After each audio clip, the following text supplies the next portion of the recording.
curto prazo do vinho, ele é extremamente frustrante. Agora, agregar valor no mercado do vinho não é comprando barato e vendendo caro. Sim. É tu agregar o valor naquele meio ali, né? Sim. E aí a experiência ou produtos de alta relevância e com pouca quantidade são os que vão valer mais. As discussões, as ideias diferentes, os contrapontos, esses têm que estar muito abertos na mesa. Então, o equilíbrio está em você abrir todas as portas e saber a hora de fechar. Nossa. Mas assim, fecha, decide, executa, abre as portas de novo e deixa a coisa acontecer.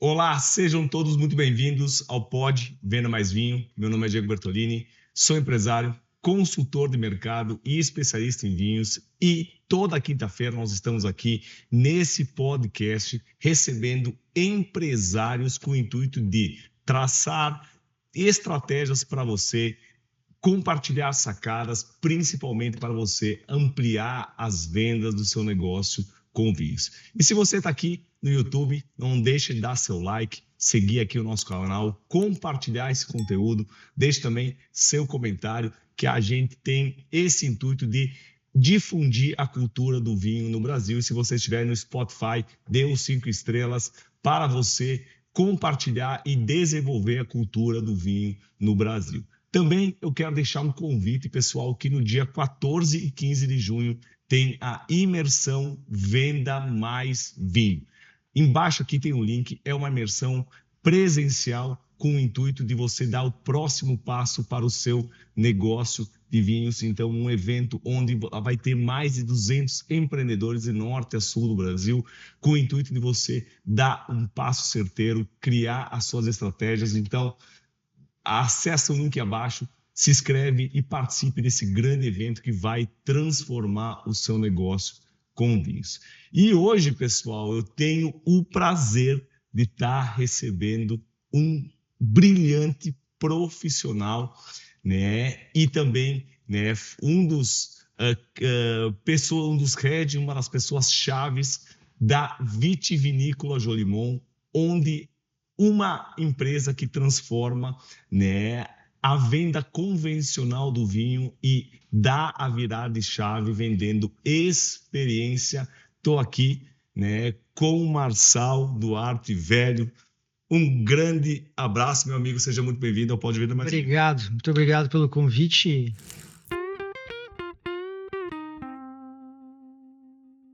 Como tu disse que é mais uma das nossas conversas, fiquei bem tranquilo e feliz aí de estar podendo participar e, enfim, conversar bastante, que eu acho que conversando a gente vai se entendendo e vai entendendo a cabeça das pessoas e onde elas chegaram, né? E é óbvio que conversando contigo sempre é muito bom. Espero que a gente tenha uma boa noite aqui. Com certeza, cara, com certeza. Marçal, vamos lá, né? Vitivinícola Jolimon. Todo mundo, acho que quem circula em qualquer aeroporto vê a Jolimon, é um marketing de guerrilha, muitos turistas, né, com sacola da Jolimon. Impressionante também desde 2018, né, quando a gente começou a atuar em conjunto, né, nesse trabalho de estratégico e acompanhar o crescimento da Jolimon é brilhante. Entender que certamente muitos consumidores de vinho, amantes de vinho no Brasil, a primeira vinícola que visitaram na vida foi a Jolimon. Porém, vamos lá dar um passinho para trás no início dessa caminhada, né?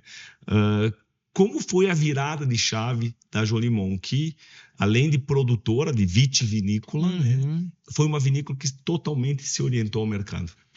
Sim, vamos começar A Jolimon, ela iniciou a sua história em 1948 com a chegada do francês Jean-Jacques Brière. Ele veio para tocar uma operação das malhas Corrigan de Paris e, ao mesmo tempo, ele já escolheu um lugar para ter a sua vinícola, que foi o Morro Calçado lá em Canela. E desde aquela época ele começou a organizar a questão dos parreirais, ele fazia curvas de níveis, ele começou sempre pensando em uvas viníferas já europeias, coisa que os demais da região não conseguiam, ainda estavam naquela fase de combater muitas pragas, mas ele já conseguiu desde o começo trazer essa tecnologia e conseguiu no início muito pouco, mas sempre fazendo com vinhos finos. Então ele é um pioneiro no vinho fino.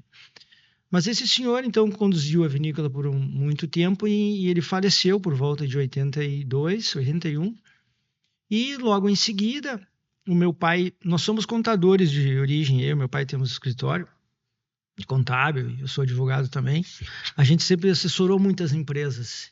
E dentre essas, meu pai assessorava o Chateau Lacave, que é da família Carral, ali em Caxias, um castelo famoso ali na região. Agora está sob a administração de uma empresa de Bento, que vale a pena também a gente prestigiar. É muito legal o castelo sendo revigorado ali. Então, meu pai prestava assessoria para isso e numa daquelas conversas com os enólogos, o pessoal do Uruguai, eles disseram assim, tem uma vinícola em Canela, que ela é bem posicionada, mas ela tá sendo vendida. E o pai disse, acho que é interessante. Foi para lá e fechou o negócio. Me lembro que ele tinha uma invernada de 500 bois, assim, que eles gostavam muito de boi.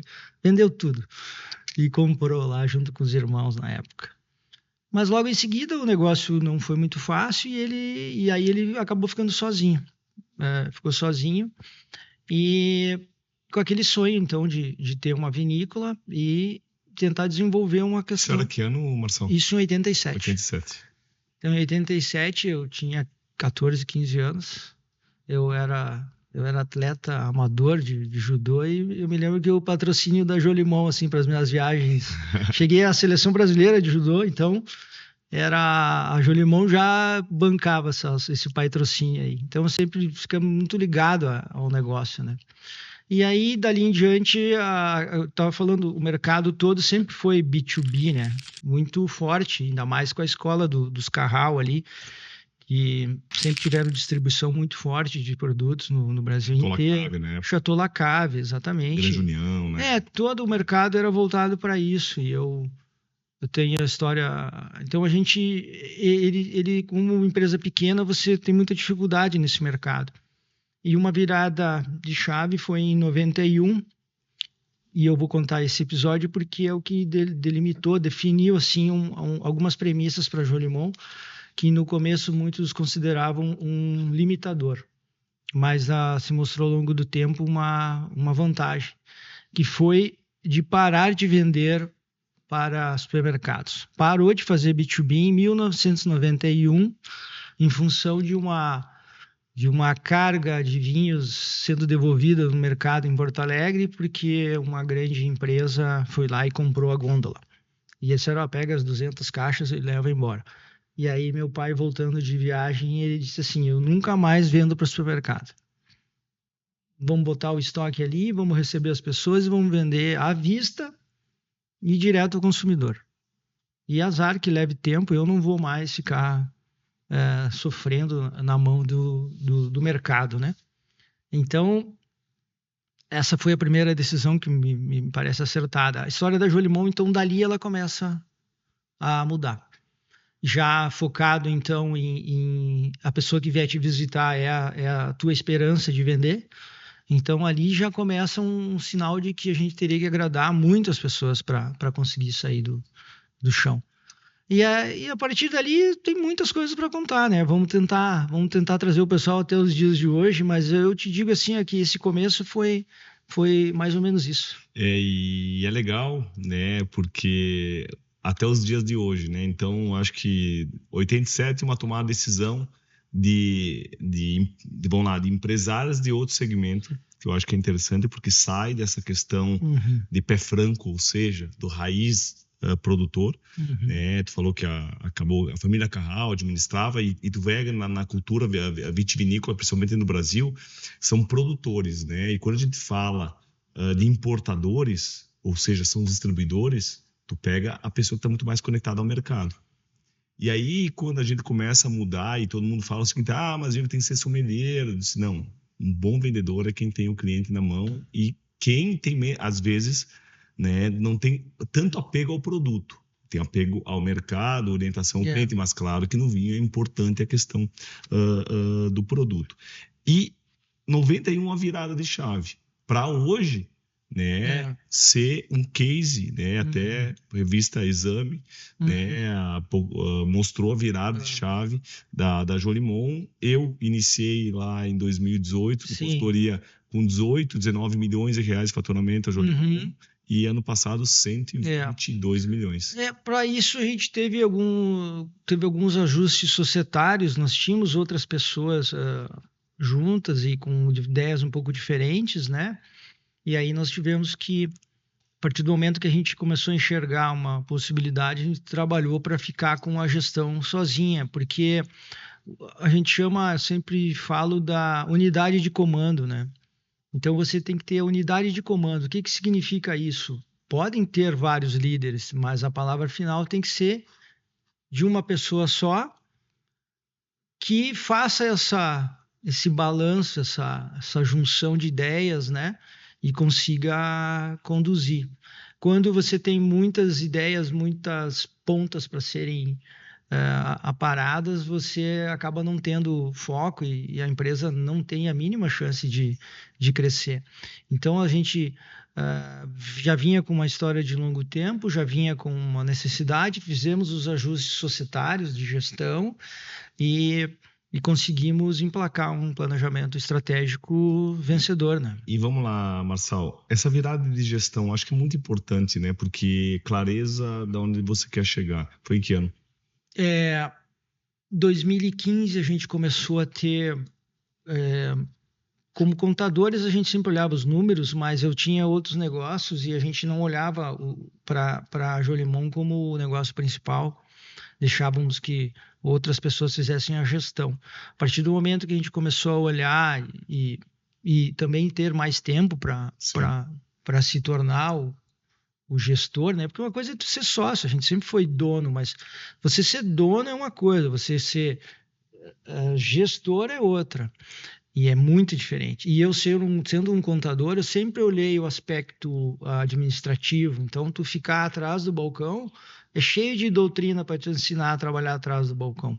Não tem um livro que te ensine a ser criativo, a buscar rentabilidade, a criar novos negócios, a fazer dinheiro.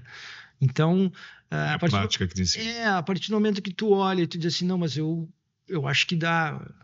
E além disso, claro, ali foi uma virada em 2015 por causa dos números, a gente querendo melhorar, e aí começa a bater conflito, tem a questão sucessória, então o antigo sócio, tu já não te dá tão bem quanto ele se dava com meu pai, então são coisas assim. E a virada do software foi em 2018, né?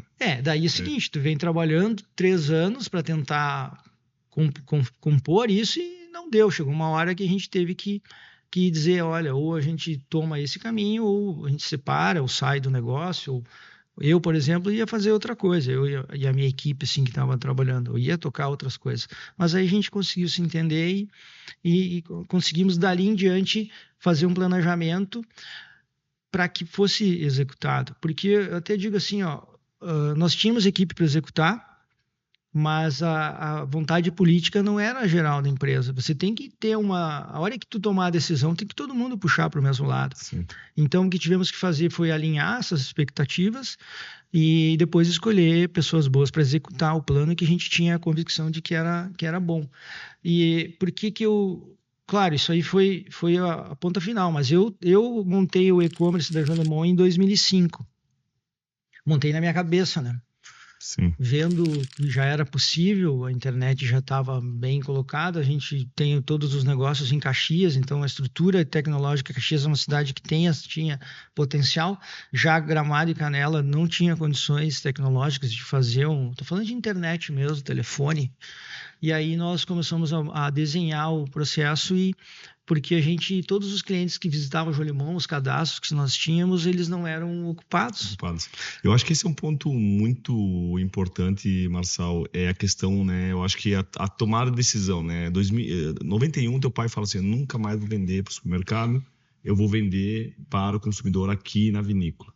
E aí, só para a gente aterrissar, talvez algum não conhece, Serra Gaúcha, Gramado e Canela, sim. maior berço do turismo hoje do Brasil, né?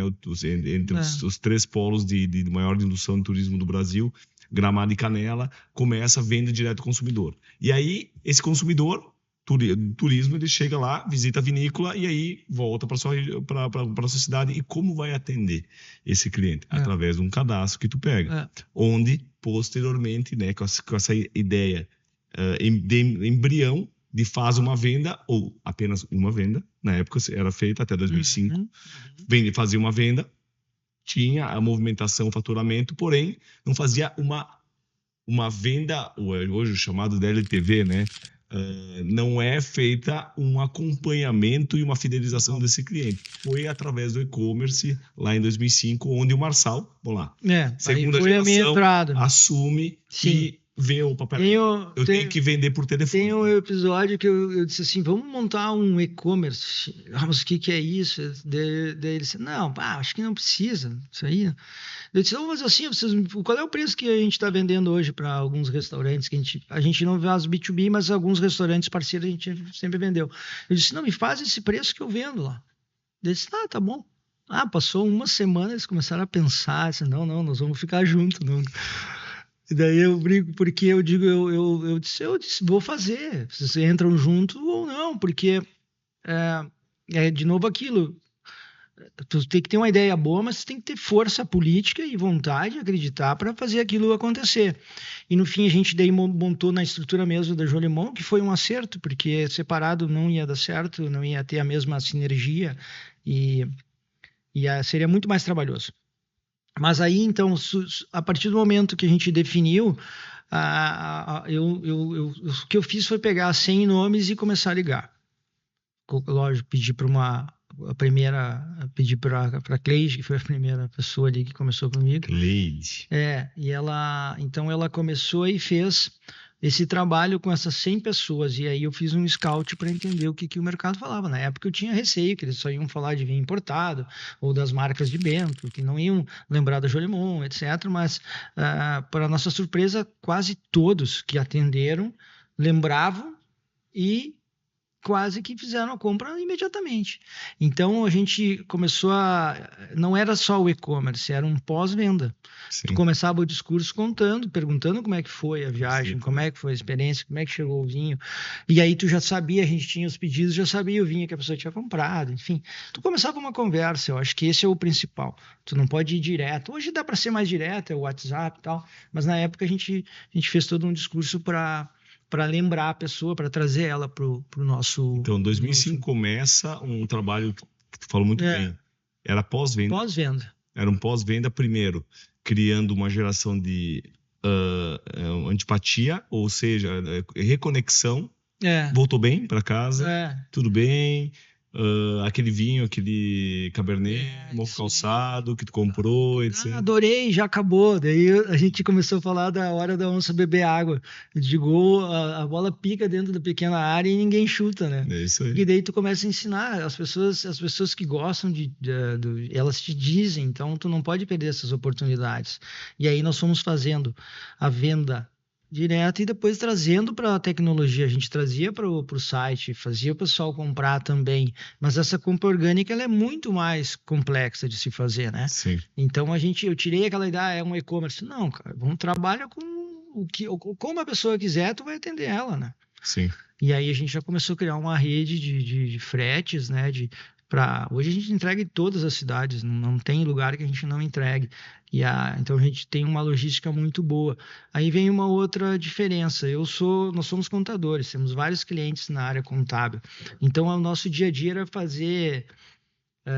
auxiliar os caras na emissão das notas e na apuração de impostos. São guias e mais guias e mais guias. Então a gente tinha uma operação muito voltada para fazer muitas coisas, não digo manuais, mas muitos processos. Então, para nós fazer uma nota de 200, de 500, 600 reais, encaminhar, fazer o acompanhamento da mercadoria, não era difícil, coisa que para uma grande empresa, ou digamos, uma empresa acostumada a fazer o B2B, eles querem 10 notas de 20 mil, e eu podia ter 200 notas de 1.000, que que era o meu foco. Então a gente também se adaptou a essa tarefa, porque é uma tarefa constante, né? Para tu ter bastantes clientes, atender todos bem, tu tem que, quase como ser o contador do cara, tem que atender Sim. ele pensando nele, conhecendo ele, não dá para ser aleatório, mandar um e-mail aleatório, manda com o nome, manda o que ele comprou, tu tem que te dedicar, né? Foi isso que a gente fez desde o começo. Né? E aí começou com uma pessoa fazendo, digamos assim, pegando os cadastros lá da vinícola, fazendo a ligação e o e-commerce, digamos assim, como a segunda loja, né? O primeiro contato foi lá na vinícola, pegou o lead e aí foi dando um atendimento do telemarketing. Esse movimento, né? O qual foi, né, diríamos assim, as primeiras percepções e o que ele levou, né, a Jolimon que é hoje? A primeira percepção foi não tem espaço para o vinho nacional. Segundo, a experiência que eles tiveram conosco foi muito boa. Terceiro, as pessoas era uma época diferente, mas assim uma ligação de algo que as pessoas tinham boas memórias da nossa região lá Sim. da região. Então, ofereceu uma experiência e aí teve uma recordação e teve um carinho. E os vinhos, reclamação, muito pouco, assim, muito pouco de comparação, nada. As que tiveram a gente conseguiu contornar, né? Então a gente começou a fazer perguntas e respostas sobre cada tipo de objeção. Trabalhamos sempre com isso aí. E aí eu enxerguei, daí a gente começou a fazer a visão e eu disse, eu acho que a nossa visão, e a gente só escreveu, daí ser a maior vinícola de venda direta ao consumidor do mundo. Essa foi a ideia lá atrás. E essa visão... Não, mas foi porque tu me perguntou o que tu viu. Eu digo, cara, eu vi um potencial gigante, né? Claro, não é o que vai acontecer, mas não custa a gente pensar, né? Então, essa visão lá no início, lá 2005, tu viu assim, ó, a gente vai ser a maior vinícola de venda ao consumidor. Até um pouco míope, né? Porque hoje a gente não faz só vinho, era venda direta de consumidor de vinho, né? E a gente tu não precisa ser tão objetivo, mas na época porque nós tínhamos essa premissa de só vender e outra, nós vendíamos à vista ainda, não tinha nem cartão. O cartão só entrou em 2009 na empresa. Era depósito, cara. Tinha que depositar e olhar ver se caía o depósito. Mas assim, então, resumindo, né, eu podia te falar um monte de coisa, mas assim, foi tão surpreendente essa interação do cliente com a nossa marca ali que eu disse, é por aqui o caminho, dá para fazer. E Marçal, tu falou antes, né, a questão de que tu foi esportista, né? Sim. E até patrocinado pela Jolimon. Eu brinco.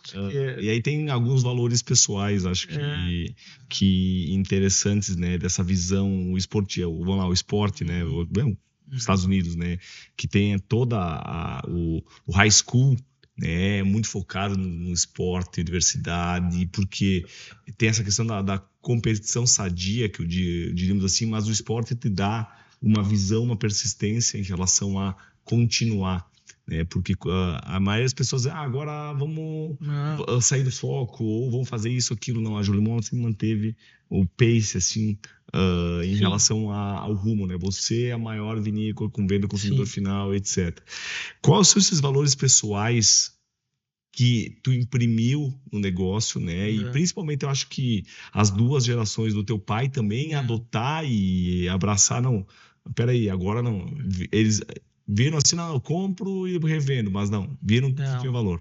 A gente agora está na terceira, não é terceira geração, porque a gente profissionalizou o negócio, mas as pessoas que hoje executam são os executivos, principalmente o executivo, o Wagner, começou como estagiário meu dentro do escritório, né?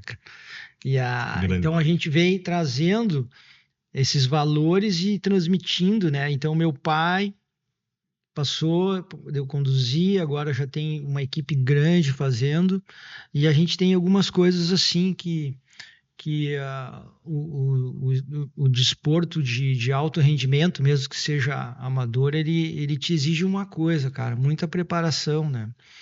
É muito mais trabalho do que glória. Tu perde mais do que tu ganha, né? A começar pelos treinos, né? Tu não vai ganhar treino, né? Tu vai sempre treinar com quem é melhor, quem é maior. Então, mas só que tu consegue buscar a perfeição. Tu consegue enxergar quem é bom, quem é o melhor. Tu sempre olhar para cima, olhar e te espelhar. Então, a gente sempre procurou se espelhar, ter consultores, que é um treinador, né? Tu não faz sozinho. Essas coisas de então ter ajuda de alguém melhor do que tu te espelhar em quem é melhor, mas a tal da perseverança, e a gente procura sempre determinar o que seria a perfeição, né? Onde é que está isso? Então vamos buscar, nós vamos tentar chegar nessa perfeição. Não é utópico, são coisas que são factíveis, só que tu tem que te organizar e buscar aquilo com afinco, né? Então a gente traz toda essa questão da resiliência, de que tu vai trabalhar muito, cara, e vai ter pouco glamour. Na hora que vem o glamour, tu nem tá dando bola mais pra isso. Parece que é normal, né? Mas é verdade, cara. Tu tem que atender fazer 1000 tarefas para no final conseguir. Não é tu espelhar na grande coisa que tu vai fazer, né? É todo dia poucas coisas e muitas coisas, mas mesmo que sendo pequenas, mas elas fazem parte de um todo muito maior que vai fazer tu chegar. Então, eu te diria que essa garra, essa vontade de atingir a perfeição e não sozinho, né? Atingir a perfeição com a ajuda de técnicos, de pessoas boas e que vão conseguir cumprir o plano, né? E vamos lá, clareza no onde tu quer chegar, resiliência, né? Né? Que todo mundo olha o vinho assim, cara, que é o glamour, mas é um trabalho de frete, entra contato, lead, atendimento, experiência, feijão com arroz, né? Muito bem feito. O meu pai, por exemplo, o seu Hernani, até hoje ele olha as notas fiscais de compra, de venda, ele acompanha as vendas, ele vê os pedidos maiores, e os diferentes, aqueles que, por exemplo, esse vinho é um lançamento, e ele com certeza vai acompanhar todas as pessoas que compraram esse vinho. E isso é uma característica muito do contador, de olhar, de revisar, de falar. Então, a gente consegue ter muitas pessoas com várias características muito boas, mesmo que distintas. E aí, poxa, esse é o trabalho de você ir unificando isso tudo, né? Sim. Tentando harmonizar toda essa questão. Eu nunca esqueço uma reunião assim, que a gente tava lá na Jolimon, isso em 2019, e aí tava eu, teu pai, e tinha o Wagner também, né, falando, e outra coisa, né, estar ao lado com pessoas do bem e que são complementares a ti. O Wagner é um cara brilhante, cara, isso que eu falo, nos executivos que eu atuei no mercado de vinho, assim, mais em relação com foco, determinação e sem frescura, sabe? Muito direto, objetivo, aqui, sabe? Não vamos. Mas, retomando, nessa reunião, eu sempre falo, não, vamos começar, né? Tu falou de objeções, a gente tinha as objeções do Carmener, que a gente não tinha Cabernet, lembra que a gente costurava com Merlot, do Malbec, a gente não tinha Malbec, daí a gente falava do Taná Demi-Sec, lembra? Exatamente. Que a gente contornava a objeção com produtos que tinham no nosso portfólio. E tinha essa questão, e aí eu falei, que tal a gente começar, né, colocar, até foi tu que, tu é muito bom em nome, não só nome e rótulo, mas, né, eu brinco, né, dessas coisas, mas brinca muito, né, daí tu falou, não, a linha, né, pegando DNA, Jolimon do Monde, porque a gente sempre falou, não, a Jolimon, a gente tem que, quantos clientes ativos hoje a Jolimon? Poxa, a gente trabalha com mais ou menos uns 25 corrente e mais uns 30 que estão ali de 1 ano e meio, 2 sem estar comprando. Então, 50 mil clientes ativos, né? 50 mil clientes ativos. 50 mil clientes ativos, cara. Cada um comprando pouco, né? Mas vamos lá, a Contitor tem 10% disso, 20% disso no Brasil. Mas o que eu quero dizer nunca esqueça nessa reunião. E aí tu falou assim, cara, faz. né? Não, eu tô indo pra feira, tava indo pra uma feira, né? E aí eu tava fechando com a gente fechou com uma importante vinícola do Chile, então eu indo numa feira, não, tu faz, a planilha Excel não mente. Nós vamos olhar depois. A gente vai olhar depois. Se tu fizer merda, o teu contrato não continua. Se tu fizer boa, Exato. continua, né? Exatamente. Não, mas a gente foi lá em Encruzilhada para... É Encruzilhada, né? É, Encruzilhada, sim. Foi? Fomos lá em Encruzilhada, na tua casa, no do Gustavo, lá, para olhar algumas uvas, né? E aí voltamos de lá com um tipo contratado, né? Isso em 2018. Nós estamos tomando vinho. Viu? A gente criou a linha Querências para justamente poder trazer uvas de terroirs que a gente gostava. Mas essa ideia quando tu começou e que a gente tinha todo um plano de sair atrás de importados, fazer as viagens, né? Mas a gente tem um lema lá de que se eu posso atalhar, eu devo atalhar. O custo é bem menor do que você querer, porque tu acerta, porque tu é martelo e aí tudo vai virar prego na tua frente. Tem um parafuso também que tem que fazer diferente. Tu não pode querer ser o gênio, né, cara? Então a gente, através da tua consultoria, assim como nós temos várias consultorias, é uma coisa que a gente tem sempre, a gente conseguiu abreviar, né? Porque uma coisa é eu dizer, não, eu quero um vinho verde, eu quero um Carmenère, eu quero um Malbec. Olha quanto tempo eu teria que estar viajando e experimentando. Então, foi a fome com a vontade de comer, né? Tu tinha essas ideias, a gente também tinha, e aí a gente faz o nosso lema é assim, ó, se eu tenho tempo, eu vou experimentar, né? Experimenta. A experiência é tu investir um tanto e depois monitorar, ver como é que tá andando aquilo, né? Então a gente hoje já fez várias, né? Vários. Sim, E nosso portfólio ele aumentou na época, tinha 20, 16, 17, hoje nós temos mais de 70 rótulos. Porque a gente foi fazendo aquilo que o cliente quer. E um detalhe, todos os vinhos importados, eles fizeram a performance dos nossos vinhos reserva e os vinhos nacionais subirem e venderem mais. Porque a pessoa acaba... valorizando. Sim, mas tem um detalhe, ela valoriza, ela se sente abraçada pela marca, ela não precisa sair da marca, e a experiência fica bem mais completa com ela. Então, uma experiência boa é que a gente trouxe os importados, fez os scouts, a gente sabe os produtos que melhor performaram, e ele com certeza fez com que o resto da empresa também subisse, né? Ele não veio para concorrer. É uma inovação que agrega, porque às vezes tu quer inovar demais e tu acaba... te enterrando. Portfólio, né? E aí, hoje a gente fala, Marçal, né? Foi experiência, né? Vamos lá. Primeiro contato do cliente, experiência lá na vinícola. Segundo contato do cliente, pós-venda. A partir de 2005, pós-venda, né? Ligação, e-commerce, etc. Tá? E entendendo o ecossistema de Gramado e Canela, que recebe lá 2 milhões de turistas ano, foi hoje chama de omnichannel, multicanalidade, né? Foi a sacada de lojas. Sim.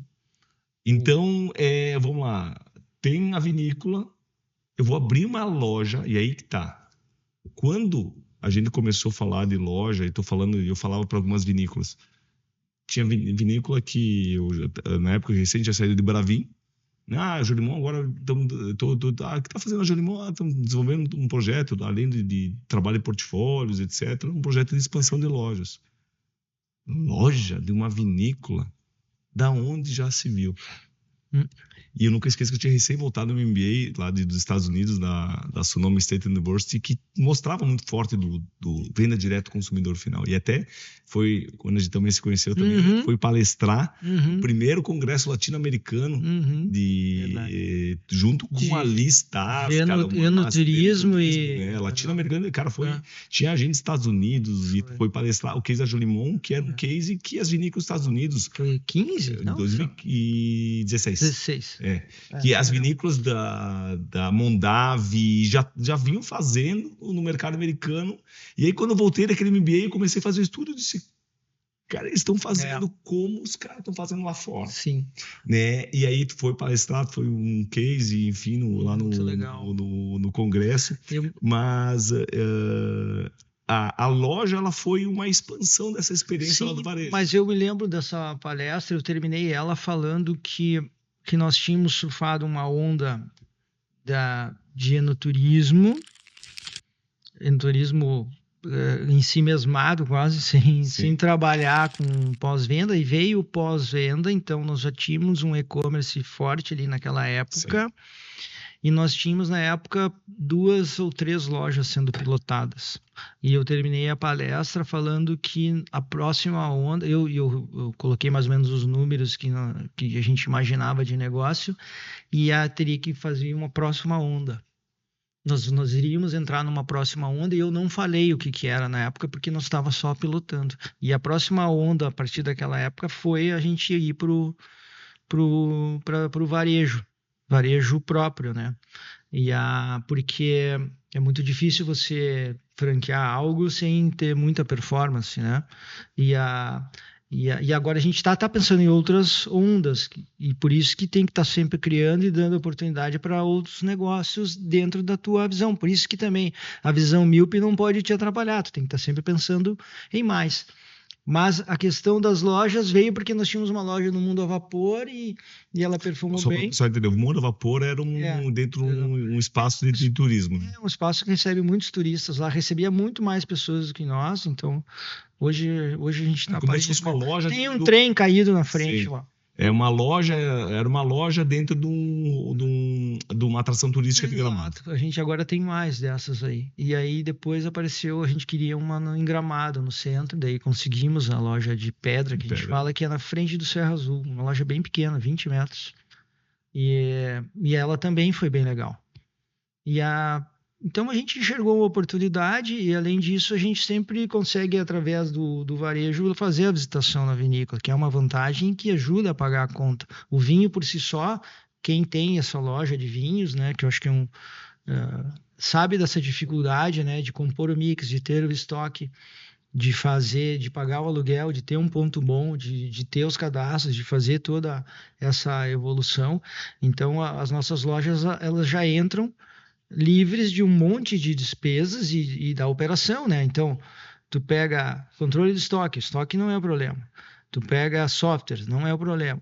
Tu pega pós-venda, não precisa. A gente tem a equipe que faz treinamento. São várias coisas que um lojista sozinho tem que fazer e a gente, por ter um grupo organizado, a gente consegue performar um pouco melhor, mas sem isso não dá. E na nossa região a gente tem que estar olhando para o turista, né? Tu tem que estar olhando a movimentação do mercado, do jeito que ele quer consumir, que às vezes a pessoa sozinha não consegue.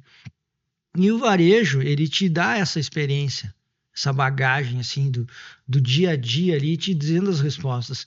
Então, se tu for ver nos negócios, para tu vender mais, o cliente ele acaba te dizendo a maioria das dicas, né? Sim, ó, a resposta no teu cliente. Tá, é verdade? É bem isso aí. A resposta no teu cliente. E aí, Marçal, a segunda onda foi...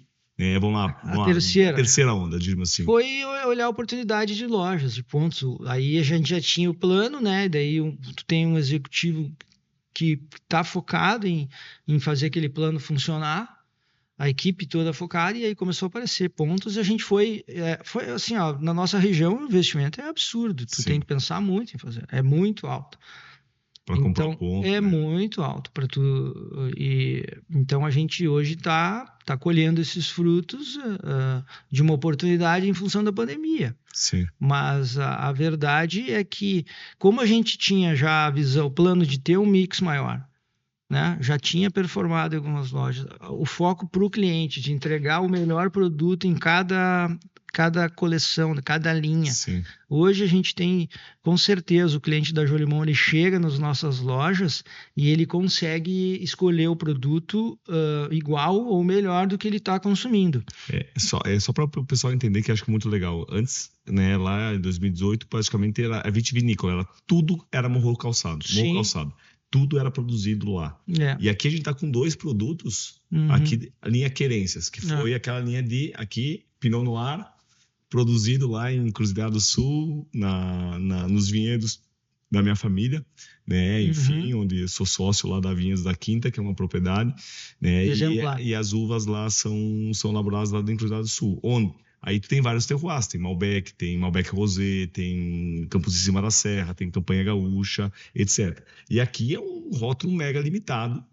Tá, a gente hoje tem a oportunidade de andar, temos vários agrônomos que circulam e nos levam para terroirs diferentes, né? Então, tem uvas que se tu comprar 2.000 quilos, dá graças a Deus, porque é muito difícil de tu primeiro encontrar, ela chegar nesse ponto. E foi o que a gente fez com alguns vinhos, onde a gente encontrava uva que nos interessava, a gente foi fazendo micro vinificações também, né? Claro. Mas também na função da experiência. Esse aqui é um fruto de uma experiência, podia dar errado, mas deu muito certo e como a gente não vai tomar tudo, a gente acabou, vamos vender uma parte, né? Mas é bem específico porque é um vinho de alta gama, né? Porque daí é quando a gente fala, né, muito para eles, é o mix de produto, né? Aumentar a oferta para o teu cliente. Então, tu leva mais opções. É comparar o Pinot Noir lá do Morro Calçado com o Pinot Noir da Serra do Sudeste, que não existe melhor ou pior. Existe diferente, estilo é um produto diferente, né? Enfim, uma região um pouco mais seca, menos acidez, com a toque de fruto diferente. Nós temos muito bom o nosso Pinot ali em Canela, mas hoje eu consigo plantar 2 hectares. Sim. Então, 2, 3 hectares. E não é sempre, tu tem que estar sempre cuidando, porque quando tu entra no jogo, tu não pode sofrer por causa do tempo e entregar um mau produto. Ninguém quer saber que tu teve a safra ruim ou que teu vinho é orgânico, teu vinho não importa o que tu colocar, ele vai ter que ser um vinho daquele padrão que ele está acostumado. Então, quando tu fica um pouco maior, a gente tem que se preocupar com o cliente. O cliente não pode tomar uma coisa que seja pior do que a minha última safra. Claro. E aí que vem a questão de você ter terroirs e diversidade. E a gente, então, hoje consegue entregar nas linhas produtos de alta qualidade, até porque eu não preciso fazer 50.000 garrafas do vinho produzido na Jolimon. Claro. Eu tenho que aumentar tudo para Real? Não, eu faço se é 5.000, é 5.000. Eu não preciso ficar criando coisas, né? E a gente tem essa questão de, quando bota um rótulo, seguir ele com muita personalidade. A gente acredita na personalidade daquele rótulo e no consumidor que gosta daquele rótulo. A gente não quer ficar variando demais. É quase como se a gente conseguisse, né, ou tentasse, aí eu falo daquela busca da perfeição, né? A gente quer ter uma fórmula para cada vinho. Sim. E a fórmula é você comparar, é você olhar todas as safras anteriores e saber os vinhos que compuseram aquele corte, se for corte, ou o padrão que um milesime tem que ter, né? Tudo de uma safra só. Por exemplo, né, que a gente tem Portugal, Jolimon, Dumont. Temos aqui Argentina, Jolimon, Dumont. Sim. E aí a gente dá a opção, né? E a gente fala de sortimento. Tu dá a opção. Tem a opção do cara experimentar um produto by Jolimon que elaborou lá no Alentejo, em Portugal, na Argentina. A gente entende que um bom planograma, como a gente fez lá de loja, daí falando de varejo, ele depende de tu ter um mix adequado para cada bolsa e cada tempo, né? Porque às vezes o cara entra na tua loja correndo, eu quero comprar um presente assim assado, tem que ser avião, né? E às vezes ele quer namorar, né? Daí tu tem que deixar ele olhar, curtir. E quando ele entra e ele vê que a marca está preocupada em de fato resolver o problema dele ou oferecer para ele o produto que ele quer, ele acaba ficando bastante tempo. E fidelizar. E aí o LTV aumentando. A experiência de varejo, ela pode ser tão boa, não digo igual, mas ela pode ser muito boa quanto uma experiência em vinícola. A tarefa é muito mais difícil. Isso aí. Não há comparação. E aí eu acho que é a consequência da terceira onda, né? Exatamente. Mas assim, É por isso que a gente fala de all-channel, omni-channel, é tudo ao mesmo tempo. Ele está na loja, ele vai para a nossa vinícola. Da vinícola ele vai para o site. Do site ele volta para a loja. E aí ele já convida e já leva pessoas para fazer a visitação na vinícola de novo. Que isso foi uma coisa que a vinícola, a gente só começou a oferecer experiências de fato fora da degustação, que é a partir de 2018. 2018 é que nós começamos a oferecer mais opções de experiência dentro da vinícola. Piquenique hoje.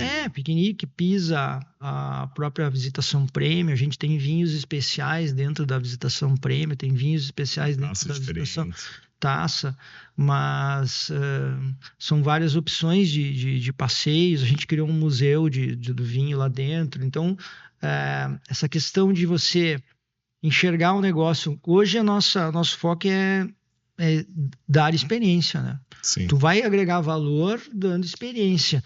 Não é mais o melhor produto. Todos os produtos são premiados, beleza. Mas nosso negócio, em vez de ser a maior vinícola de venda direta ao consumidor, hoje a gente já pensando no cliente, a gente pensa sempre em ser a melhor vinícola ou a melhor experiência possível nos ramos que a gente estiver atuando, né?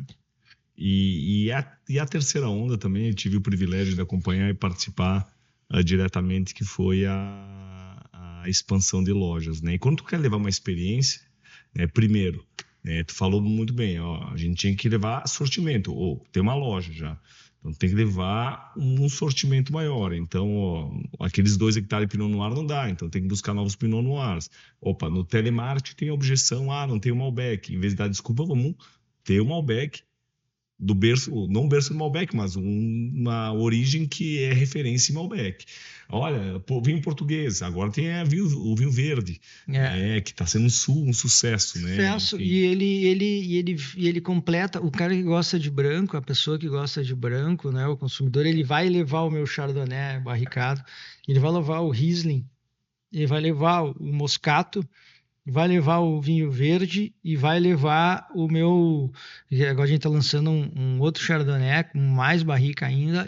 Então, assim, ele é um mundo, tu deixa a liberdade para ele levar. E às vezes a decisão de compra não depende, não é valor, é ele enxergar aquilo dentro da adega dele. Sim.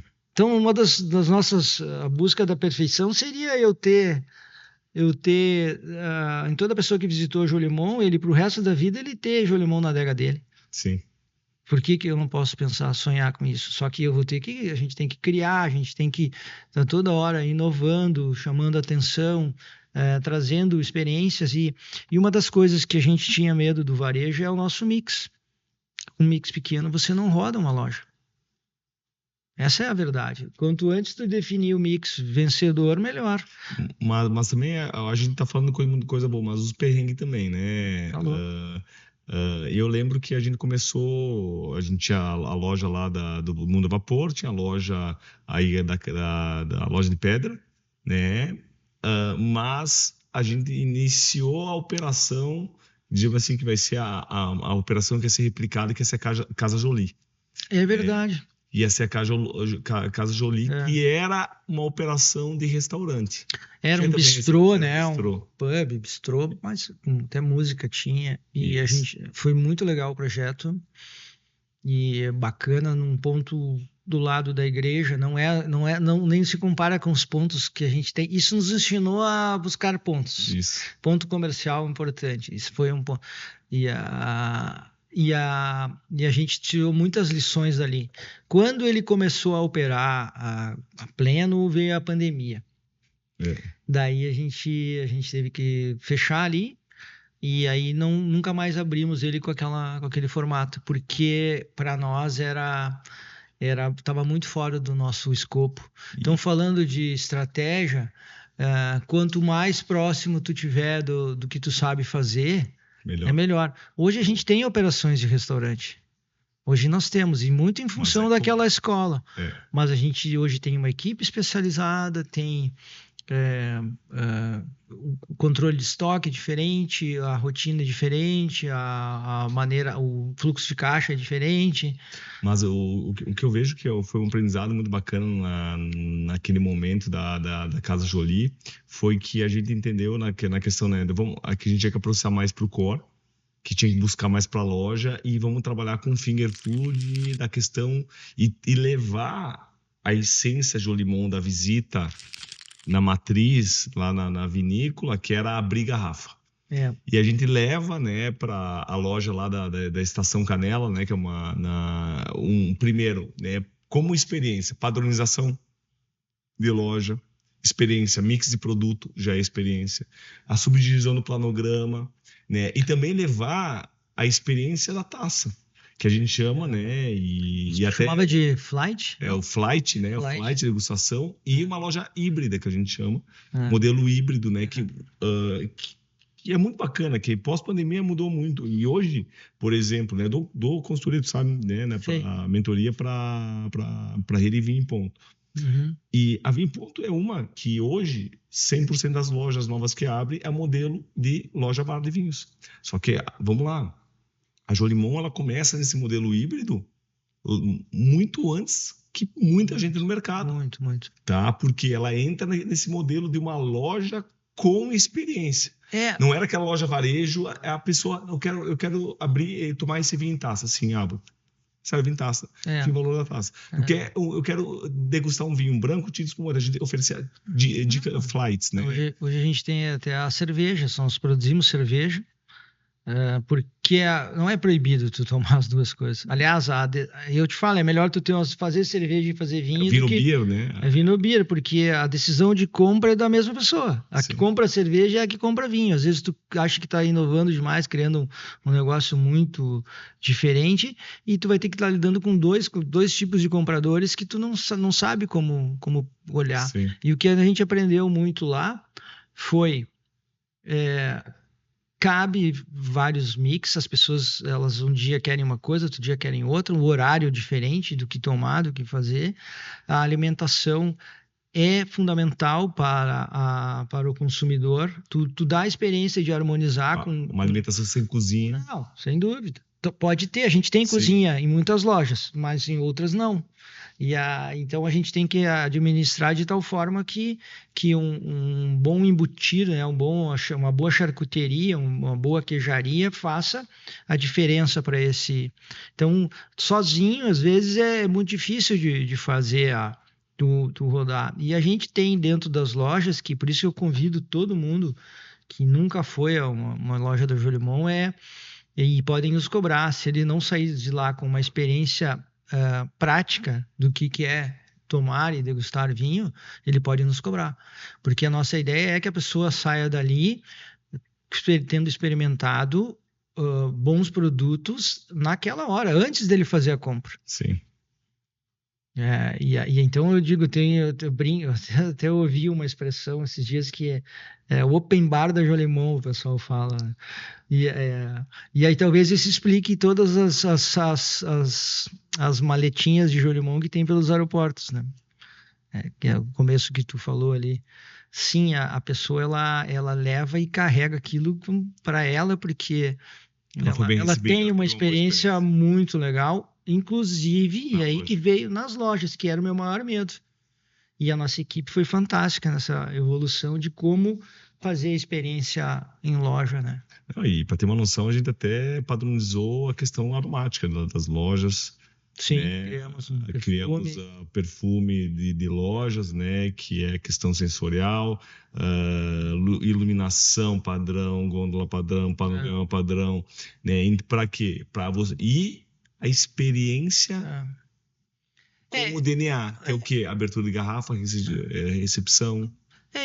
Uma das coisas que a gente aprendeu, e muito em função da nossa formação, da minha formação, é a questão dos números, né? De tu investimento, tu alocar aquele investimento no lugar certo do teu balanço, né? Sim. Botar ele lá no ativo, mas sabendo que aquele ativo ele vai ter que vai te devolver algo durante muito tempo, não é curto prazo. Sim. Eu tenho a minha família, né? Eu sou casado com uma filha de dono de vinícola, né? Desde 96 eu Líder do mercado, né? convivo com o seu Irineu Zanotto, que é um dos fundadores e sócios da Vinícola Campestre Pérgola, né? Tu sabe bem. E a visão financeira e de investimento e de tempo, eu aprendi com eles ali, óbvio, com o nosso negócio também, de tudo que tu faz de investimento tem que ser muito bem pensado, muito sério, e porque tu sabe que é para a vida inteira. Tu não vai poder largar. Tu vai ter que e outra, olhar aquele retorno com muita seriedade, porque o dinheiro ele não perdoa, né? Tu não pode ficar jogando fora, mas tu também não pode deixar de arriscar, de investir. E aí, trazendo para a nossa história, assim, quando a gente investe em lojas, tá muito legal, tá muito bonito, mas quais são os perrengues? Erramos em alguns empreendimentos ali, voltamos atrás, já contabilizamos o prejuízo, investimos de novo, mas o que eu aprendi é que um investimento num negócio desses é 5, 6 anos para tu começar a sair do chão. Então, tira teu salário e te contenta com isso, até que a coisa rode mesmo. Então, não é tudo as mil maravilhas. Tu não pode esperar que aquilo vai te transformar numa pessoa bem-sucedida financeiramente com um ano, 2. Não, o vinho, ele é uma passagem só de ida, é um estilo de vida. Se tu entrar no vinho pensando no resultado financeiro, tu não vai aguentar. Porque esse vinho aqui é 2019, ok. Mas a guarda dele é até de 15 anos, esse vinho aqui. Daqui a 15 anos podem cobrar, se esse vinho não vai estar bom ainda. Sim. E aí, às vezes, a gente já teve vinhos que eu esperei 10 anos para vender, né? E nós temos vinhos que nós vamos esperar. E agora começamos com as champenoises ali, com o método tradicional, que são autólise de 4, 5 anos a gente já tem programado. E além disso, tu pode ter uma safra que não é boa, mas a tua loja, o teu consumidor, quando ele entra na loja, não quer saber. Hoje, você conseguir fazer um mix que agrade o consumidor é que é o problema. Que agrade mesmo, que faça o cara comprar de novo, que faça ele pagar o valor que é justo, né? E tu tentar agregar o valor ali. E isso a gente faz assim, que eu digo, a busca da perfeição. A gente pensa todo dia, a gente é muito chato com relação a isso. Marçal, 2019, 19 milhões de faturamento. 2023, 122 milhões. Vamos a 122, 24. 24, desculpa, 122 milhões em 24. E aí tem a questão, né, vamos lá, um crescimento, todo mundo fala, putz, cresceu o faturamento, mas o crescimento ele custa, né? É muito investimento, etc. E a pergunta que eu quero te fazer, como tu equilibrar a sustentabilidade desse crescimento e felicidade? Porque, cara, crescer é muito trabalho, eu tenho uma equipe muito boa, cara, mas tu tá lá cuidando, analisando número, dando drive, né? Tu confia, mas tu sabe, é que nem cavalo, né? Tu solta a rédea, mas tu não perde o controle. Sim.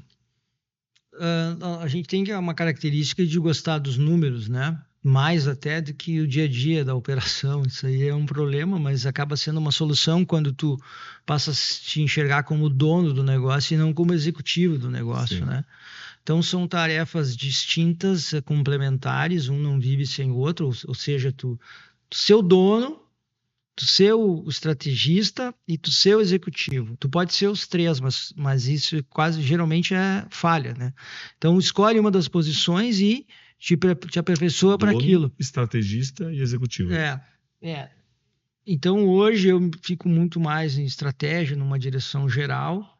Meu pai muito mais num plano de conselho, de olhar, de sobrevoar mesmo, é um cara como se fosse o dono, né, do negócio, ainda muito no dia a dia, mas já com as obrigações dele voltadas muito mais para ser o dono. Ele e meus irmãos, meu irmão Amilcar e minha irmã Maureen também fazem parte desse conselho. Tem algumas atividades durante o dia, do dia a dia, mas é muito mais preocupados em em se tornarem donos, assim, ter as preocupações e as responsabilidades dos donos, que é o final quem vai pagar a conta se dá errado, né?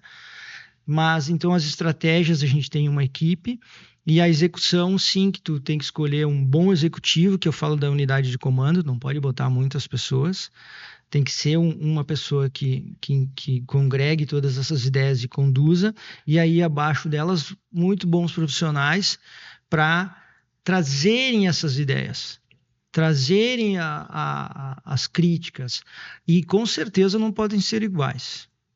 Com certeza não pode. A unidade de comando, ela é a palavra final, mas toda a confusão ela tem que fazer parte do dia a dia. As discussões, as ideias diferentes, os contrapontos, esses têm que estar muito abertos na mesa. Então, o equilíbrio está em você abrir todas as portas e saber a hora de fechar. Nossa. Mas assim, fecha, decide, executa, abre as portas de novo e deixa a coisa acontecer. Por isso das ondas, né? Se a gente quiser fazer tudo ao mesmo tempo, não dá, mas tu pode ir testando aos poucos, pode ir fazendo, porque é muito caro tu fazer tudo ao mesmo tempo, as pessoas não conseguem assimilar. E aí as brigas de ego e de poder, elas vão acontecendo. Eu olhei pra minha esposa agora que a gente tá vivendo esse momento. Sim, mas aí vem uma coisa, tá, beleza, joia, mas e a felicidade, cara? Quando tu tá no fogo cruzado dos negócios, tu não tem, se tu não tiver uma boa experiência e, por que não dizer, terapia, inclusive, tu não vai conseguir dissociar o teu dia a dia na empresa com a tua vida pessoal. Não vai. Então a gente não é preparado para isso. Uma das coisas que a gente então sempre fez é buscar hobbies e ter. A gente adora cavalo, então a gente procura fazenda, gado, mas sempre pouca quantidade, mas então a gente cria essas maneiras. E olha, eu hoje o que a gente tem conversado é tu dar atenção para o teu núcleo familiar tanto quanto tu dá para os negócios. E como é que tu faz isso? Cara, é dando energia, né? Eu tô aqui em São Paulo, na tua casa, minha esposa e filha estão juntos, vieram juntos. E antes eu meio que ia, vou fazendo e não conseguia fazer essa junção, né? E aí tu ouvir, tu conversar, tu fazer o equilíbrio que tu faz na empresa, tu fazer na tua vida pessoal. Tu tá mais próximo, tu conseguir levar, nem que seja para um perrengue, para um lugar ruim, leva junto. Esteja junto, fala dos problemas. Tu vai criando esse tipo de coisa porque fica muito mais leve, né? E daí, na hora de vibrar, todo mundo vibra junto também. Mas assim, isso eu não fazia, cara. Eu levava muito, ficava quieto, não contava. Se tu tá ganhando bastante, tu tá ganhando pouco, cara, é melhor quem tá perto de ti saber. Porque senão só vão estourar foguete, nunca vão te ajudar a carregar o piano. E outra, são ciclos financeiros, que é onde deixa o maior problema na empresa. Quando tá muito bom e quando tá muito ruim, cara. Porque daí tu não sai, tu sai do giro, tu não consegue ir sozinho. Por isso que eu falo, consultor, equipe e a família. Se a família, teu núcleo familiar estiver te acompanhando, isso facilita demais o negócio. É o alicerce, né, cara? Porque tu não tem como viver o equilíbrio, né? O equilíbrio que tu falou, a tua felicidade.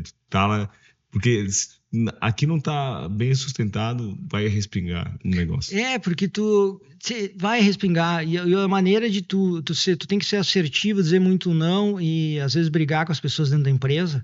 Meu pai tem uma frase que ele fala assim, ó, vamos envermelhar agora para não amarelar depois. Então, sempre uma briguinha, uma discussão, uma coisa séria tem que sair na empresa. Agora ele é incrível nos ditados, né? E a outra coisa que a gente sempre levou é nada na física, é tudo na jurídica. Sim. Como consultor, eu tenho que te dizer algo assim, muito sério para tua empresa, mas não tô falando, não quero que tu fique bravo comigo. As pessoas misturam demais. Tu não pode misturar a pessoa física da jurídica. E a região lá na Serra do Gaúcho, a questão leva muito pro pessoal, né? Leva muito pro pessoal e isso... Sim, tu não pode ser... a primeira reação, talvez ela também te criticar e dizer que tu também errou, tu faz isso. Isso é normal, é que nem a briga, os polarizados, né? Quando tu é de um time ou do outro, do Sim, Inter e torcida. Grêmio. Isso aí, vamos ficar nessa aí para não falar de política. E é a mesma coisa, tu não consegue. Tu não consegue diferenciar. Então, a partir do momento que eu falo da empresa, é da empresa. Eu não estou falando, não tem nada pessoal, assim. Isso é muito difícil. Então, uma das coisas, quanto antes tu conseguir ter a tua família, o núcleo familiar, não precisa ser toda a família, óbvio, o núcleo familiar próximo, tu ter os negócios bem definidos profissionalmente, tu conseguir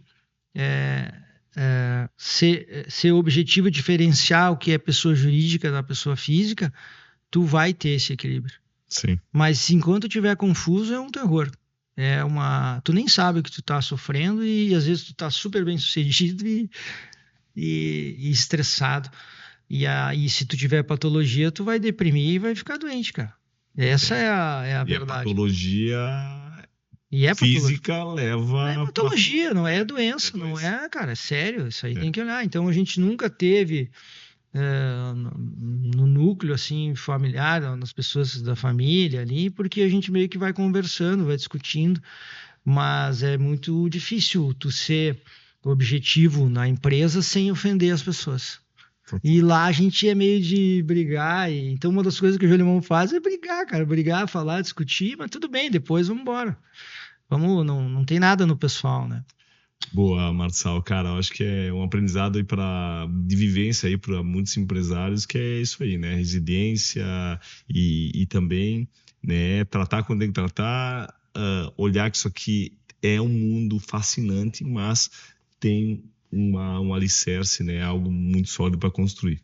Falou da terceira onda, que foi as lojas e 17... Não, a loja a gente começou a pilotar em 13, 14, mas assim que começou a gente enxergou a oportunidade na pandemia mesmo. Isso, mas não, desculpa, hoje estão 19 lojas, né? Hoje são 19 lojas. 19 lojas. A gente está focado ali na região de Gramado e Canela. Então, talvez uma próxima etapa seja expandir. Mas hoje a gente já tem operação logística no Espírito Santo e em Minas Gerais, que é para experiência do cliente receber em 48 horas, às vezes, o vinho, né? Que a gente está implementando agora. Minas agora, né? Tá iniciando.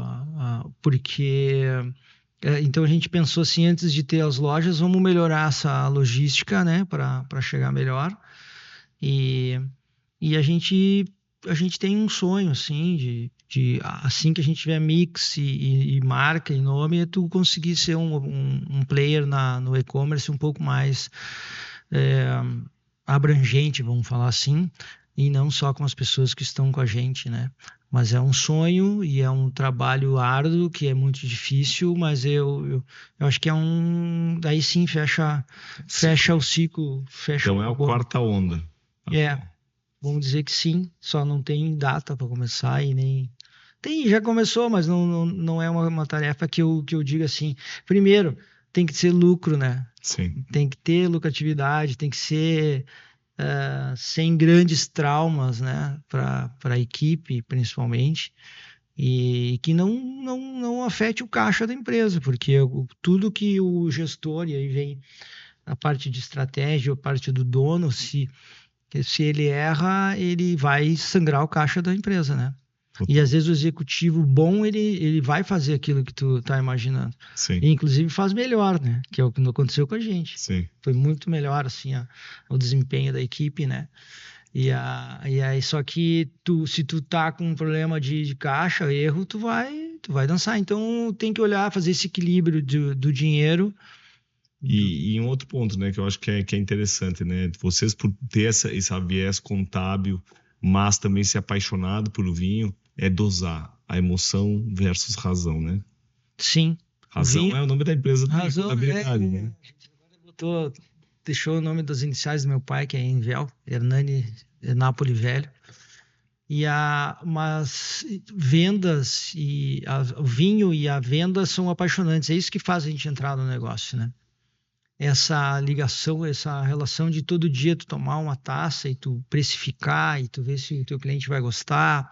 Isso aí é que move, que é a paixão, e esse produto tá bom, nossa, acertamos em cheio, ganhamos o prêmio, o cliente gostou, e aí tu pode se perder nisso, né? Pinot Noir, Já. né? Medalha, né? Internacional aqui na França. A gente ia, e aí tu, sim, tu vibra com isso, se tu não olhar para os números e não for muito enxergar esse teu ativo gerando receita por muito tempo, tu vai olhar para o teu passivo e vai se desesperar. Sim, que é o imobilizado. Daí tu olha quanto eu devo, nossa, que horror, ou quanto eu investi, e daí tu tem que transformar esses números, criar os teus marcadores, né? Os métodos de tu avaliar a tua empresa de tal forma que tu jogue num prazo médio, longo prazo, porque o curto prazo do vinho ele é extremamente frustrante. É isso aí, é construir, e às vezes eu sempre falo para muitos lojistas, né? Diego, tá 2 anos, eu tiro meu Prolabore, mas eu não vejo a margem. Daí eu disse, olha, peraí, tu investiu numa importação, tu investiu numa marca própria. Olha pro teu estoque, entra no teu RP e vê o imobilizado. Tu começou com investimento de tanto, comecei investimento de estoque de 20 mil, hoje tem quanto? 200 mil, tá aí teu dinheiro. Né? Tá aí teu dinheiro. Então ele tá imobilizado, né? Imobilizado físico, e mais tem em relação ao fluxo do caixa. Mas o ponto é que também tem o intangível, que o intangível é a marca, é o cliente. Isso é o mais difícil, e às vezes vem na hora que tu tá desistindo. Porque tu não consegue medir. Então, por exemplo, tu tem que criar métrica, ou pedir alguém que te ajude a criar métricas que façam tu enxergar cada centavo investido a maneira que vai voltar, né? Sim. Então, se eu coloco num produto novo, tem todo um trabalho até ele sair, desde a escolha da uva que vai ser, né? Ou o preço, o rótulo, beleza. Tu vai colocando, demora 2 anos até tu começar a vender. Então, tu pode contabilizar isso de uma forma. Tu vai comprar um equipamento novo, tu vai reformar teus parreirais ou a tua loja, tem um tempo diferente de como fazer. E eu tenho que ter os produtos vencedores que eu compro hoje e vendo amanhã. Claro. E aí esse faz rodar. Agora, agregar valor no mercado do vinho não é comprando barato e vendendo caro. Sim. É tu fazer tu agregar o valor naquele meio ali, né? Sim. E aí a experiência ou produtos de alta relevância e com pouca quantidade são os que vão valer mais. Só que o mix é que faz tu rodar e ter um negócio saudável, não é você achar que com 10 produtos ou com 2 produtos, ele não é um negócio que tu vai só vender Coca-Cola, por exemplo. Sim. Não tem isso. Cada software é uma história. Isso no varejo, né? Sim. Às vezes o B2B ele tem variáveis diferentes, então não estamos falando de varejo, né? O B2B ele pode ser com menos produtos e tu chegar lá, né? Total. E eu acho que tem uma quinta onda também, nessa quarta onda é o B2B, né? Sim, o B2B daí já envolve alguma mudança de paradigmas para nós.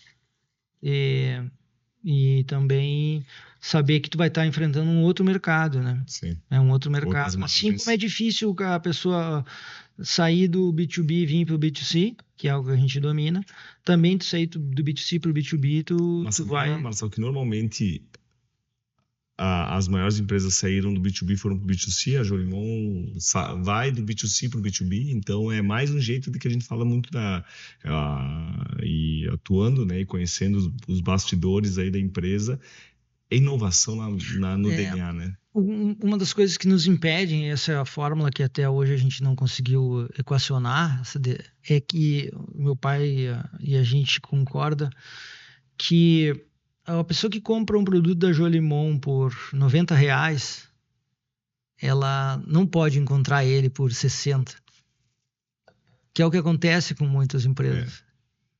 Então, ou tu tem parceiros que entendem a lógica desse negócio, ou a gente não vai abrir para B2B. Tu tem parceiros que chancelam, que respeitam e valorizam o O trabalho. meu vinho não pode estar numa gôndola puxando compra para outros ou chamando o cliente para o mercado. Eu vou botar a Moscatel da Jolimon super famosa e excelente, ou Medalha de Ouro em Paris. o nosso Morro Calçado, que é um Cabernet Sauvignon que a gente, puxa, é um mega sucesso. Aí eu tenho lá o valor, que é um valor justo, eu vou fazer uma promoção no mercado, daí é isso que nos deixa restritos e não muito adeptos à ideia de abrir demais a questão do B2B, né? Então, por isso as lojas próprias. Eu controlo o preço, eu tenho que ter parceiros que entendam isso. Claro. Não é fácil. E aí vem uma coisa, tu não vai crescer tanto. Sim. Essa é o dilema de estar onde a gente está. A gente não imagina crescer demais assim, né? Mas aí tu tá sempre com o consumidor do teu lado. Claro. Porque respeita e valoriza a marca e sabe que é algo confiável, né? Algo confiável e sempre vai manter idoneidade na garrafa e também na experiência de marca. Exatamente. Marçal, papo tá bom. Transmitir aí essa um pouquinho dessa trajetória para outros empreendedores. Que dica tu dá para eles, quem aí tá revendedor, lojista de vinho, ou distribuidor, né? Principalmente como pessoa, assim, né? Como esportista, resiliência, tu falou várias, mas que dica tu dá para eles em relação no desenvolvimento do mercado de vinhos? Primeiro, ter uma overdose, não é overdose a palavra cheia, mas tu tem muito conhecimento. Buscar muito conhecimento em todas as áreas. É tipo treinar muito, conhecer de balanço, conhecer de contabilidade, conhecer de custo, conhecer de impostos, conhecer da questão de financeira, do fluxo de caixa, de como é que tu tem que enfrentar problemas de fluxo de caixa, para onde tu vai buscar alternativas, essa questão financeira, questão do marketing, ter uns mix bem ajustado. Em resumo, eu vou falar um monte de coisa, mas eu posso resumir da seguinte, cara, busque pessoas que entendam mais do que tu. Se for 1 hora que tu pode pagar, é 1 hora que tu vai pagar, mas tu vai ter alguém para te ensinar. Faz parte do custo do negócio. Tenha um bom planejamento, ou um médio planejamento, ou um péssimo planejamento, tu tem que ter pessoas e ser bom em execução. Se tu não é, arruma alguém que execute. E porque tu pode pensar, tu tem uma loja só, pequena, de 20 metros quadrados, mas tu pode buscar a tua perfeição. Qual é a perfeição? Faturar 250 mil, pagar tanto de aluguel, tanto de não sei o quê, tanto, gastar tanto, papapá, me sobrar 25 mil reais, ou 50 mil reais, ou 100 mil reais, depende da tua aspiração. E aí, a partir dali, tu vai buscar o conhecimento, e se tu já estiver trabalhando, te vira, mano. Da meia-noite às 6 tu dorme, o resto tu vai. E sempre investir, né, nessas coisas, não tirar do teu escopo, que tu vai ter que estar sempre trazendo pessoas que saibam mais do que tu, melhor do que tu, e tragam ideias diferentes da tua. Então, treinamento, resiliência, saber o que seria o perfeito para ti e buscar aquilo. Às vezes tu te surpreende que o perfeito para ti está muito abaixo do que é o bom mesmo, né? E no ramo do vinho é muito sério, o paladar não perdoa. Se tu errar uma vez, na segunda, uma vez já é muito, mas digamos que a segunda é derradeira, tu não pode errar. Tu tem que saber o produto que tu está entregando para o teu cliente e no preço correto. Essa é a precificação. Se eu fosse dizer assim, ó, tu quer aprender a fazer algo no vinho, aprende a precificar. Aprende a precificar. Porque se tu errar, o cara não te recompra. É isso aí. Porque ó, as esposas aqui, os chefes, né? A gente tá falando do equilíbrio, né? nossa plateia falando aqui do equilíbrio. Mas, Marçal, cara, quero mais uma vez agradecer. E para finalizar, eu queria que tu falasse um pouco sobre esse Montepulciano, cara. Bah. E o bacana fala garrafas numeradas, carry code aqui. Né? Conta um pouquinho desse produto aqui que é mega referência. E eu vou falar do Pinot Noir porque eu tenho uma empatia, porque a gente é produtor. Então, a gente, fazendo a questão do mix, né? Quando tu inicia uma vinícola, tu sempre sonha em ter algo que transcenda os paladares e seja, de fato, um vinho acima de qualquer suspeita. Então, nós começamos a pensar em linhas que dependessem, buscando a perfeição, de fato. Qual é a uva, em que quadrante, qual é a posição, vamos escolher aquela posição dentro do parreiral de tal cidade, de tal pessoa, de tal clima. E a gente começou a fazer microvinificações. Hoje é nem tão micro, a gente faz os vinhos que a gente escolhe, a gente faz 5.000 litros, então nós vamos ter novidades daqui para frente, tudo escalonada, com vinhos de alta gama, 24 meses, 36 meses de barrica, alguns com 18 meses, dependendo da variedade.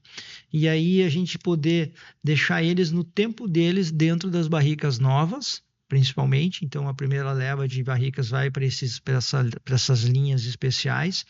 E esse vinho, então, é um vinho de 2019, ele ainda não é dos mais... nós temos dele 15, 17, mas a gente lançou o 19 por causa dessa quantidade, porque senão seria muito pouco, menos ainda. Mas a gente acredita que é um vinho que ele tem um potencial de guarda de 15 anos, porque isso também a gente, quando entra no negócio, tu ficava imaginando, mas os vinhos lá de fora duram bastante, quanto mais velho, melhor. Não é a realidade.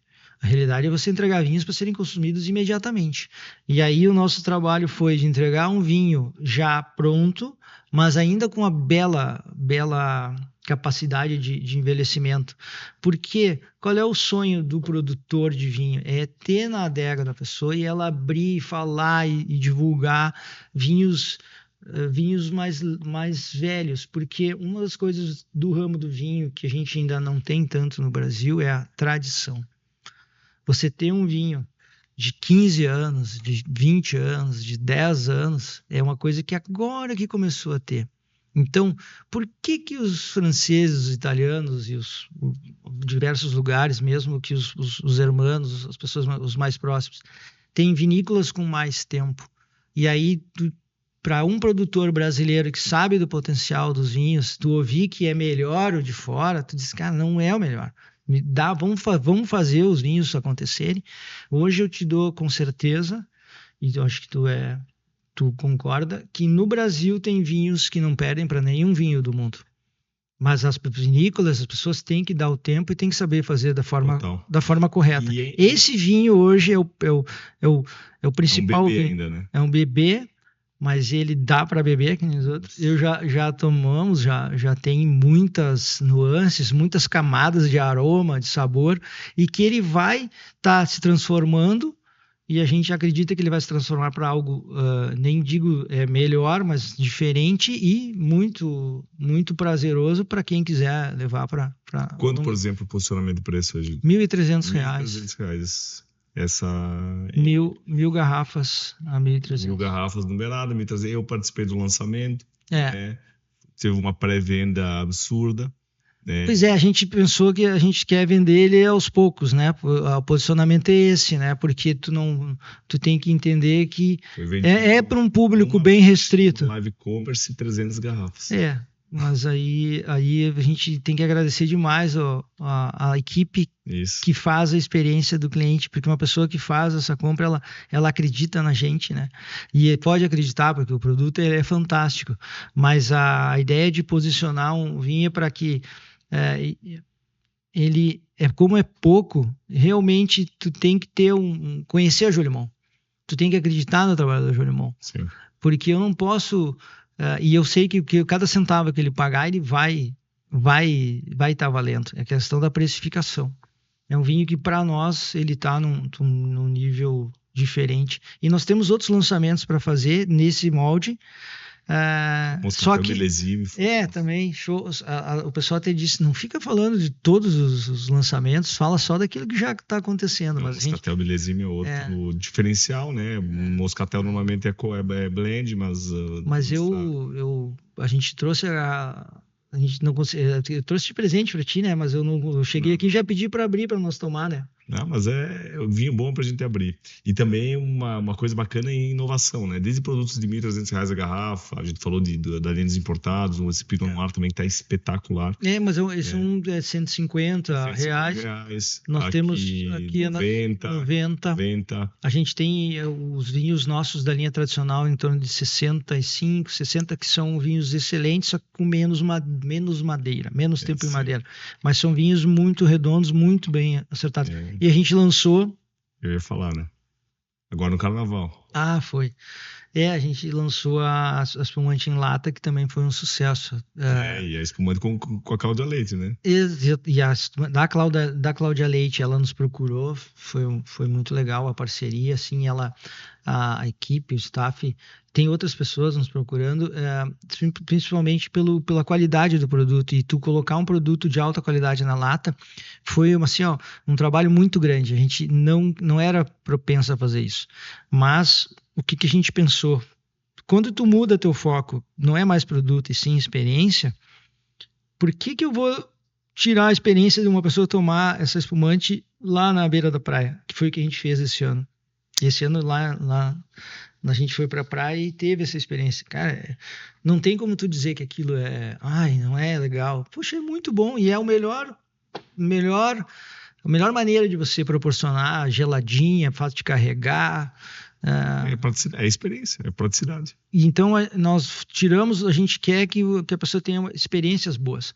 E a gente vai estar incansável, buscando sempre a perfeição, né? De estar levando a melhor experiência onde a pessoa estiver. Esse é o objetivo. Muito bom, Marçal. Quero mais uma vez encher as taças aqui, agradecer a tua participação, parabenizar, agradecer, né? Para mim, a Jolimon foi e é ainda, né, uma grande escola, porque a gente vê que é literalmente a tradição e a inovação. E acho que é uma evolução, eu diria, meteórica, né, mas com muita base sólida.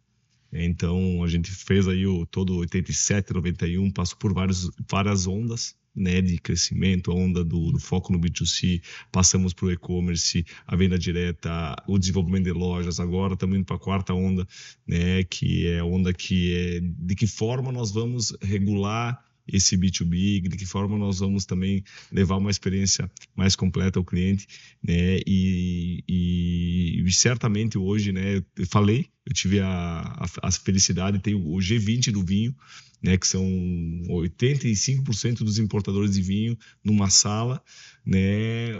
Falando lá o vice-presidente da Mistral, o Henrique, que é o gerente de categoria do Pão de Açúcar, falando assim, analisando os números do Brasil, e o pessoal, não, mas peraí, não é só quem faz B2B, tem uma empresa lá, Jolimon. Daí o Felipe falou, não, o Diego lá da consultoria na Jolimon. E aí eu falar e todo mundo olhar e falar assim, cara, é impressionante o que está acontecendo. E a gente vê que a Jolimon é uma empresa que o mercado hoje, né, valoriza, os players falam em reuniões estratégicas, né, e dá um orgulho, né, de ter participado um pouquinho e estar acompanhando essa evolução, porque, né, ela leva, vamos lá, hoje provavelmente é o vinho brasileiro mais caro, né, um dos vinhos brasileiros com maior posicionamento de preço hoje no Brasil, mas leva uma gama, leva com inovação, com vinho em lata, leva também com uma mentalidade e de também levar e orientar o cliente, também levar vinhos importados, porque não? A gente tem que abastecer, mas que o cara toma esse vinho importado, o vinho português, fala assim, espera aí, compara a qualidade do lado, não, peraí, o que é melhor? É diferente. Não existe melhor ou pior, existe diferente e há momentos, né? Momentos, né? Eu acho que de novo, tu tem um mix que faça a pessoa escolher o momento dela aí, o tipo de vinho que mais agrade, né? Eu estive com a Dani agora na ProWine na Alemanha e a gente tava com a produtora da champanhe. Eu tomo uma por mês, eu tomo, né? E a produtora de champanhe, pô, primeira marca brasileira a fincar Jolimon, Champagne Jolimon, foi um projeto muito bacana e está sendo ótimo, com uma repercussão muito boa naquelas pessoas que compram, né? E por vezes é a primeira champanhe de fato que a pessoa está comprando dentro da loja da Jolimon. Para nós está sendo um orgulho muito grande de ter conseguido fazer esse negócio, né? E a gente tá buscando isso aí, levar... Estou um ano no comitê de champanhe Exato. lembra, para provar. Exato, o rótulo, né? Ia e vinha e eles, mas vem cá, não é uma marca francesa. É uma marca francesa ou é brasileira? Daí, por sinal, a origem é francesa, mas a gente fez uns trâmites todo muito bem feito, né? E levando essa experiência aí que é muito legal. Eu digo, o produto brasileiro é conhecido, o espumante brasileiro é conhecido no mundo inteiro com alta qualidade, mas a experiência de você tomar uma champanhe é muito legal, cara. Tu fazer essa comparação. Por que eu vou só tomar o vinho? Tem que tomar vinho de outros lugares para tu saber e prestigiar. O vinho brasileiro está muito bem. O vinho nacional está muito bem. E a gente, então, também pensando sempre em estar próximo de quem tem lojas e a questão do B2B, tu fala, o Mix hoje nos dá essa possibilidade. Mas a gente tem alguns testes, né? A gente tem alguns parceiros que a gente iniciou, né? Essa venda para auxiliar quem tem lojas. Então, a gente está disposto a conversar, a ajudar as pessoas nesse processo, a ter um pouco da experiência da Jolimon, ter os produtos da Jolimon lá, mas para isso a pessoa tem que entender a nossa filosofia. Então, o B2B ele está começando bem devagar, porque a gente quer pegar as pessoas certas que queiram ser parceiros, né? E que sejam literalmente embaixadores da marca. O nome é esse do projeto, os embaixadores, né?